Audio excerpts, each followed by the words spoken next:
Dear student, Gayatri school की online class में आपका स्वागत है।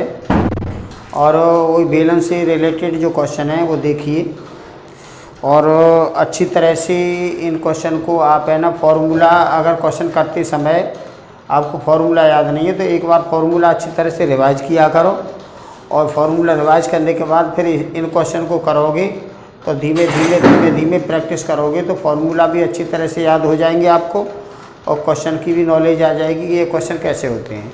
तो ये क्वेश्चन नंबर 7 देखिए, इसका बेलन का आयतन दे रखा है तो जो चीज़ दे रखी होती है उसके सूत्र के आगे वो लिखोगे। तो बेलन का आयतन दिया है तो बेलन का आयतन होता है पाई r स्क्वायर और h। बेलन का आयतन दे रखा है हमें 30 पाई सेंटीमीटर क्यूब और इसके आधार का क्षेत्रफल, बेलन के आधार का क्षेत्रफल होता है पाई r स्क्वायर।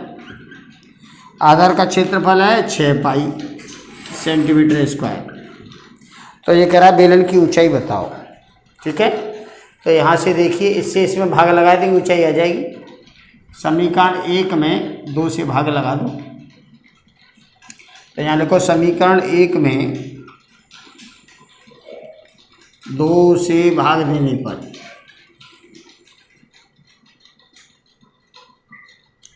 हमें क्वेश्चन की कंडीशन देखनी है, क्या दे रखा है, क्या निकलवाया, h निकलवाया तो इससे भाग लगाएंगे तो इससे ये कट जाएगा, h बचेगा। तो भाग लगाएंगे तो पाई r स्क्वायर h, पाई r square h upon pi r square, ये इधर है और ये है 30 पाई और ये है 6 पाई।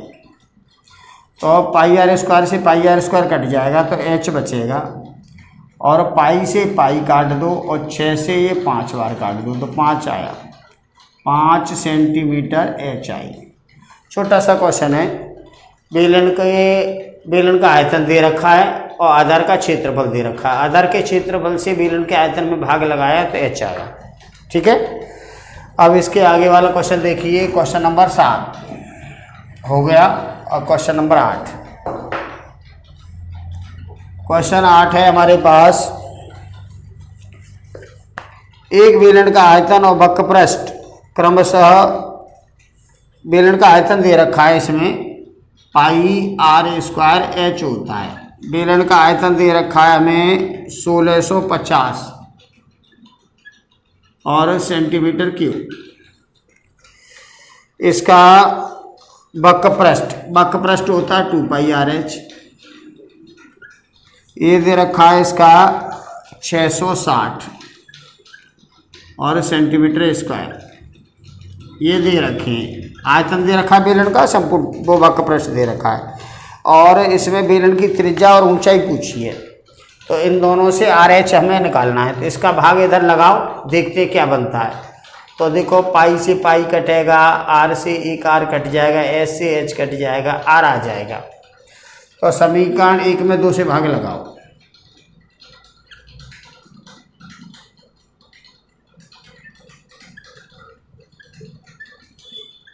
समीकरण 1 में 2 से भाग देने पर तो समीकरण 1 है पाई r स्क्वायर h और 2 है 2 पाई r h बराबर, ये है 1650 और ये है 660। चलो भाई कितना कितना कट रहा है, यहाँ से देखो पाई से ये पाई कट जाएगा, r से एक r कट जाएगा, s से ये h कट जाएगा। तो ऊपर तो बचा r और नीचे बचा 2 बराबर। इधर देखिए 0 से 0 कट जाएगा, 11 से काटेंगे, 11 छिक्के 66 और 11 एकन 11, 11 पंजे 55, फिर 3 दूनी 6 और 3 पंजे 15। तो ये आया 5/2, ये आया। अब इसका गुणा करो तो 2r बराबर 2 गुणा 5, तो r बराबर आएगा 2 गुणा 5/2, तो 2 से 2 कट जाएगा तो 5 सेंटीमीटर आया। ये इसकी होगी त्रिज्या। अब त्रिज्या यहाँ लगा दो तो h आ जाएगा। तो r बराबर 5 समीकरण 2 में रखने पर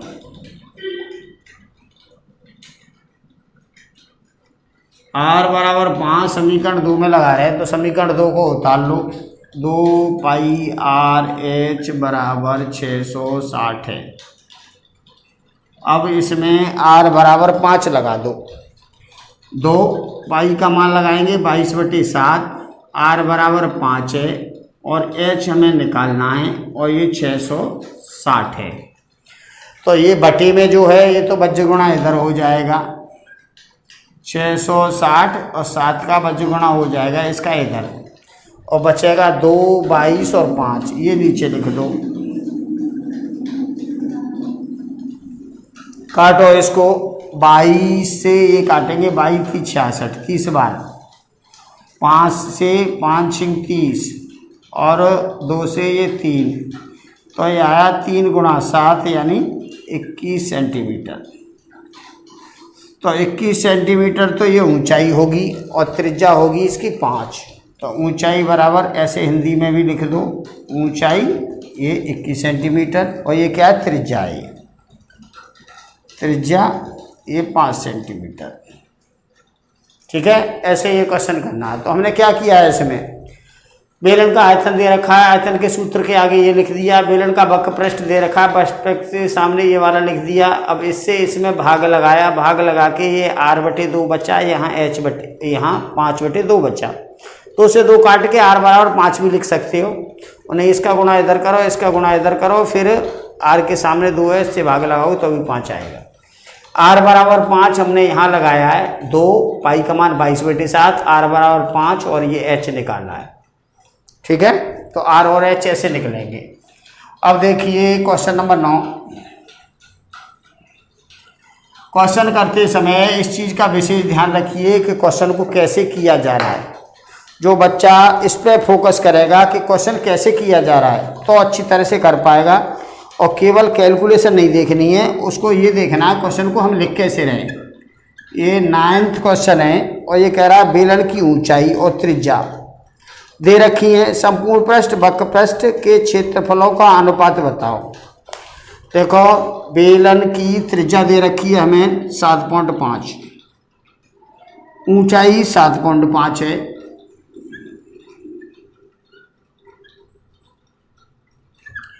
बेलन की ऊंचाई 7.5 और बेलन की त्रिज्या r ये है 3.5, और ये कह रहा है इसके संपूर्ण पृष्ठ क्षेत्रफल और वक्र पृष्ठ के क्षेत्रफल में अनुपात बताओ। संपूर्ण पृष्ठीय क्षेत्रफल और वक्र पृष्ठीय क्षेत्रफल में अनुपात। तो यहाँ देखो, यहाँ लिखेंगे, अगर अनुपात पूछता है तो बटे में लिखते हैं। तो बेलन का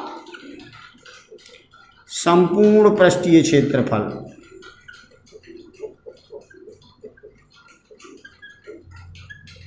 और बेलन का वक्र पृष्ठीय क्षेत्रफल, इसमें अनुपात पूछा है। बेलन का वक्र पृष्ठीय क्षेत्रफल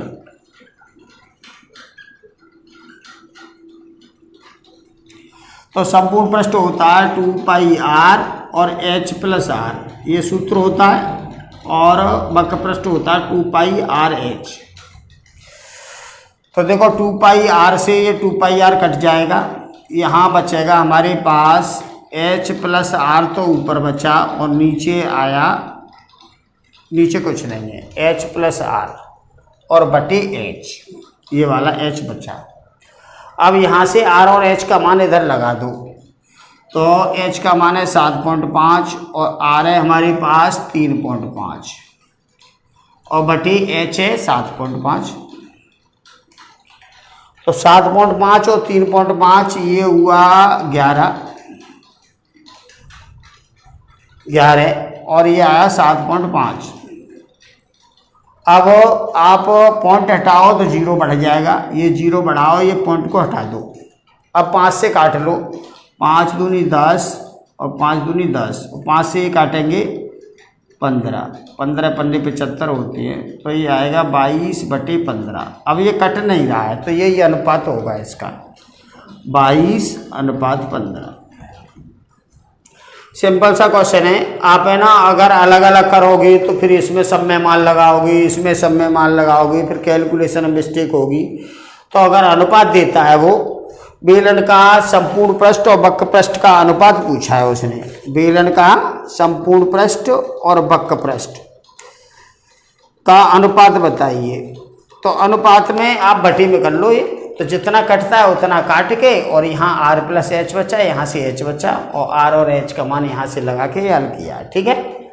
अब इसके बाद क्वेश्चन नंबर 10, 10वां क्वेश्चन देखिए। मैं ना आपको क्वेश्चन शॉर्ट कर करके दे रहा हूँ, पासबुक में तो बहुत बड़े बड़े क्वेश्चन होते हैं, तो पासबुक से आप पढ़ोगे और इससे पढ़ोगे तो बहुत अंतर मालूम पड़ेगा आपको, तो इसलिए आप है ना क्वेश्चन इसी टाइप से करो जैसे मैं बता रहा हूँ।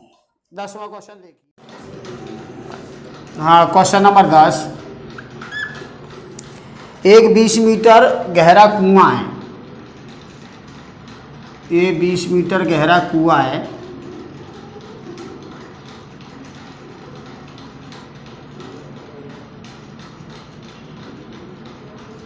इसकी गहराई है 20 मीटर और इसका व्यास है कुएं का 7 मीटर, और इसमें से जो मिट्टी खोद के एक चबूतरे पे डाली जाती है, ये चबूतरे की लंबाई है 22 मीटर और चबूतरे की चौड़ाई है 14 मीटर। तो ये कह रहा है इस मिट्टी से ये चबूतरे की ऊंचाई कितनी हो जाएगी, ठीक है।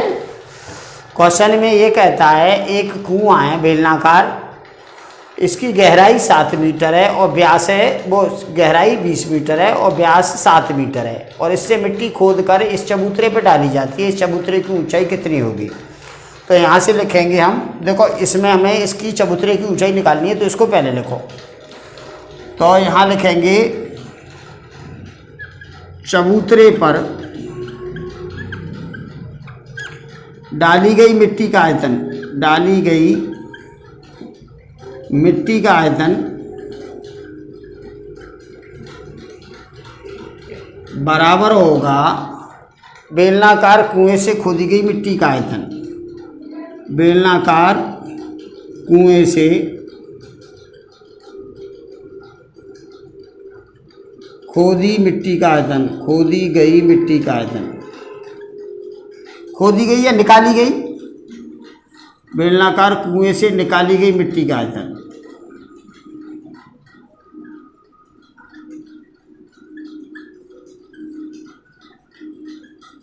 ऐसे समझ लो ये। तो चबूतरा क्या है, घनाभ के आकार का है, तो इसका आयतन होता है लंबाई गुणा चौड़ाई गुणा ऊंचाई, और बेलन का आयतन होता है पाई आर स्क्वायर और एच। तो देखो इसकी एल दे रखी है हमें 22 और इसकी बी दे रखी है 14 और इसकी एच हमें निकालनी है, और पाई का मान 22/7 होता है। आर इसकी कितनी है 7/2 हो जाएगी, और एच इसकी है 20।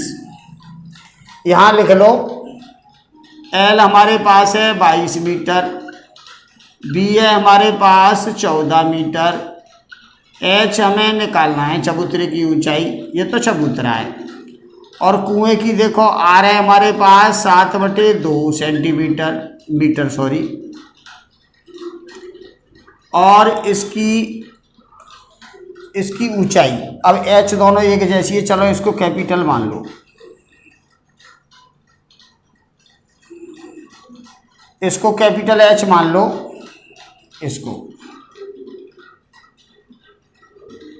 और इसकी एच है हमारे पास 20 मीटर। तो ये यहाँ मान लगाया हमने, ठीक है। मान लगाने के बाद काट लो इसको, ये क्या है, ये कुएं से संबंधित है, बेलनाकार है, कुएं से संबंधित है, और ये क्या है, ये चबूतरे से संबंधित है, चबूतरा है घनाभ के आकार का। तो यहाँ देखिए इससे हमने इसको काट लो, 7 से ये 7 कट जाएगा, 2 से ये 11 बार कट जाएगा, 2 से ये 10 बार कट जाएगा, तो यहाँ आएगा 11, 7 और 10, और एच हमें निकालना है, तो इन दोनों का भाग लगा दो इधर। ये चबूतरे की ऊंचाई है,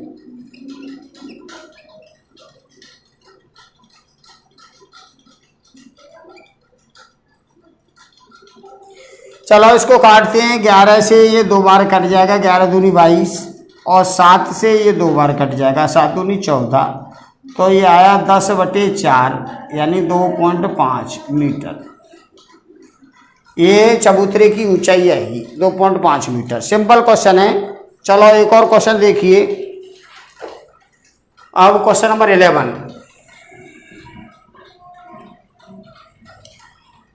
क्वेश्चन 11 में क्या कहता है, पहले क्वेश्चन को अच्छी तरह से समझा करो जब किया करो। तो क्वेश्चन 11 में कह रहा है एक बेलनाकार बर्तन में इतने सेंटीमीटर क्यूब पानी भरा जा सकता है। तो यानी ये आयतन है, बेलनाकार बर्तन का आयतन है। तो आयतन, बेलन का आयतन होता है πr²h। ये हमें दे रखा है 30,800 सेंटीमीटर क्यूब पानी। यदि बर्तन की भीतरी त्रिज्या कितनी है, 14 सेंटीमीटर है r। बर्तन की भीतरी त्रिज्या 14 सेंटीमीटर हो तो उसका भीतरी वक्र पृष्ठ ज्ञात करो। वक्र पृष्ठ पूछा है तो पहले r का मान इधर लगा के हम h निकालते हैं और r और h से वक्र पृष्ठ निकालेंगे। ठीक है, तो ये है ना r बराबर 14, इसमें रख दो।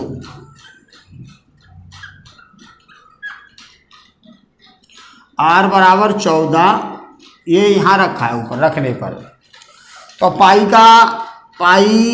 r² और h है और ये है, इसमें पाई का मान 22/7, r हमारे पास 14 है और h हमें निकालना है और ये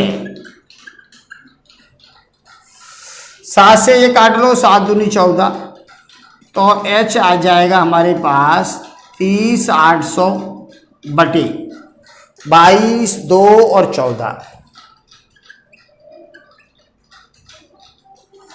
h बराबर निकाल रहे हैं ना, तो यहाँ 22, 2 और 14 बचे, इससे भाग लगा दो। चलो भाग लगाते हैं। तो यहाँ पे 11 से काटती हैं इसको, 11 दूनी 22 और 11 दूनी 22, 11 8 88, ये आएगा।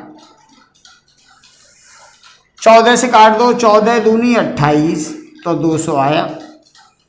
फिर 2 से इसको काट दिया हमने तो 100 आया और फिर 2 से इसको काट दिया तो 50 आया। तो 50 सेंटीमीटर क्या आया, इसका h आया और r हमारे पास 14 है। और यहाँ r और h से हमें क्या निकालना है, यहाँ हमें r और h से, ये क्वेश्चन नंबर 11 है, इसमें हमें उसका भीतरी वक्र पृष्ठ निकालना है। तो h तो हमारे पास 50 आया है और r हमारे पास ये 14 पहले से था। अब इसका वक्र पृष्ठ निकाल दो, बेलन का भीतरी वक्र पृष्ठ।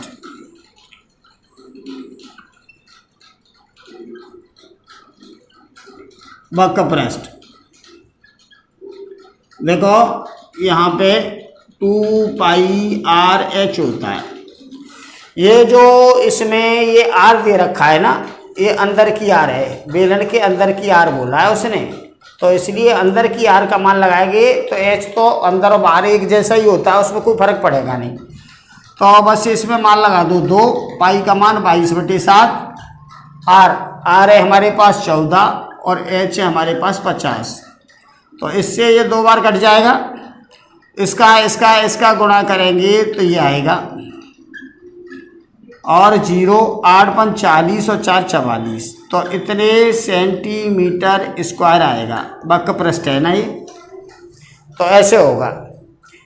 2 पाई का मान 22/7, r ये है और h ये है, तो 7 से ये 2 बार कटेगा, इससे 44, 44 दूनी 88 और 50, 1 0 ये आया, 5 8 40, हासिल 4, 40 और 4 44, तो इतना इसका वक्र पृष्ठ आएगा। ठीक है, तो ऐसे ये क्वेश्चन करने हैं। इसमें कोई भी डाउट हो तो आप फ़ोन करके पूछ सकते हो। अब इस एक्सरसाइज के अंदर 2 क्वेश्चन रह गए और फिर आगे वाली बताएंगे, इसके सॉल्व एग्जाम्पल बता देंगे एक आध। चलो अभी आज के लिए इतना ही काफ़ी है, कल फिर बताएंगे। धन्यवाद।